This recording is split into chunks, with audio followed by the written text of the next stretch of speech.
Quitting by gradual withdrawal. Quitting by the gradual withdrawal method. I discuss this method quite extensively in my seminars.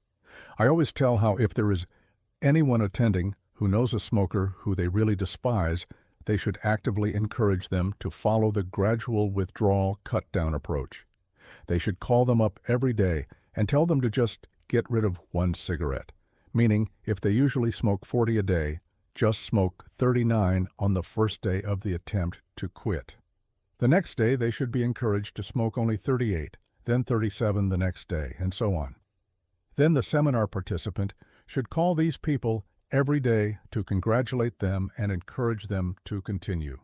I must reemphasize, this should only be done to a smoker you really despise. You see, most smokers will agree to this approach. It sounds so easy to just smoke one less each day. 39 cigarettes to a 2-pack-a-day smoker seems like nothing. The trick is to convince the person that you are only trying to help them. For the first week or two, the one downside is you have to pretend to like the person and you have to talk to them every day. They won't whine too bad either. When they are down to 30 from 40, they may start to complain a little. You really won't be having fun yet. When the payoff comes is about 3 weeks into the scam. Now you've got them to less than half their normal amount. They are in moderate withdrawal all the time. A month into the approach, you've got them into pretty major withdrawal, but be persistent. Call them and tell them how great they are doing and how proud you are of them. When they are in their 35th to 39th day, you have pulled off a major coup. This poor person is in peak withdrawal, suffering miserably, and having absolutely nothing to show for it. They are no closer to ending withdrawal than the day you started the process. They are in chronic withdrawal, not treating him or herself to 1 or 2 a day, but actually depriving him or herself of 35 to 40 per day. If you want to go in for the kill, when you have them down to 0, tell them, don't worry if things get tough. Just take a puff every once in a while. If you can get them to fall for this, taking 1 puff every 3rd day, they will remain in withdrawal forever. Did I mention you really should despise this person to do this to them? It is probably the cruelest practical joke that you could ever pull on anyone.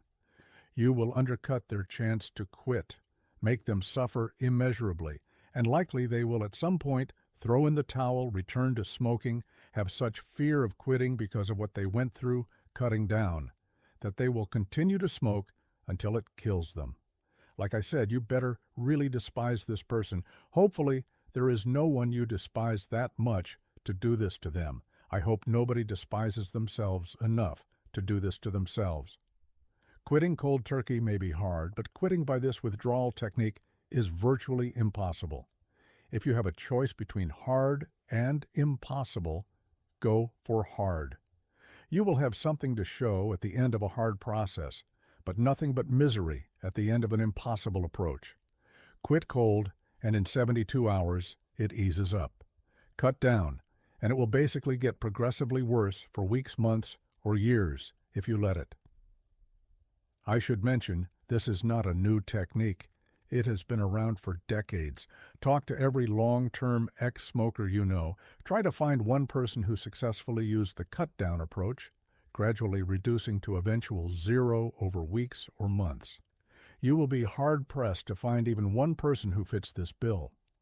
One other perspective that should help you see the flaw in the approach. Look at people here who had once quit for months or years and then relapsed. One day, after such a long time period, they take a drag and are smoking again. If 1 puff can do this after years or decades, guess what it will do after days or hours of being smoke-free? It puts the smoker back to square one.